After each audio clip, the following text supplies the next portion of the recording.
जिला गुजरात में कत्ल के वाकयात रुकने का नाम नहीं ले रहे। नए साल 2026 में भी कत्ल के वाकयात जारी हैं।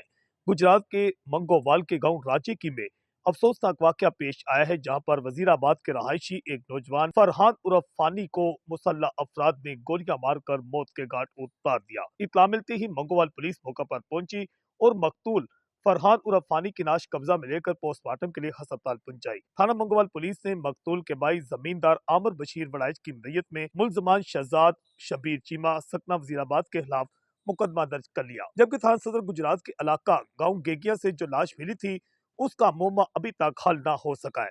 ताहम इस वाकया को कत्ल करार दिया गया है और इसकी FIR जो है एक राहगीर जो है अमजद हुसैन जो कि गांव गेगिया का रहायशी है उसकी मदयत में नामलूम मुलजमान के खिलाफ मुकदमा नंबर 59 बजुर्म 302 दर्ज कर लिया गया है। बताया गया कि बच्चे वहां पर मछलियां पकड़ रहे थे, तो वहां पर जो गंदा पानी था वहां पर उसकी लाश पड़ी थी, जिसकी इत्तला दी गई, जिस सबसे पहले रेस्क्यू टीम मौका पर पहुंची थी और बाद में पुलिस वहां पर पहुंची थी। इस सिलसिले में पुलिस की जानिब से जो मकतूल है उसकी शिनाख्त के लिए ऐलानात भी करवाए गए हैं और इस सिलसिले में पुलिस जो FIR है उसमें बताया गया है कि 35 से 40 साल उस नौजवान की उम्र है जिसका रंग गदमी है, जिस्म दुबला और पतला, जबकि उसके चेहरे पर छोटी छोटी दाढ़ी और मूछें हैं और हाफ वाइट जो था उसने जो था कमीज शलवार पहन रखा था। फीता उसने बूट पहने हुए थे और स्याह रंग की जैकेट जो थी वो भी पहनी हुई थी। मैं हूँ आकाश नियाज़।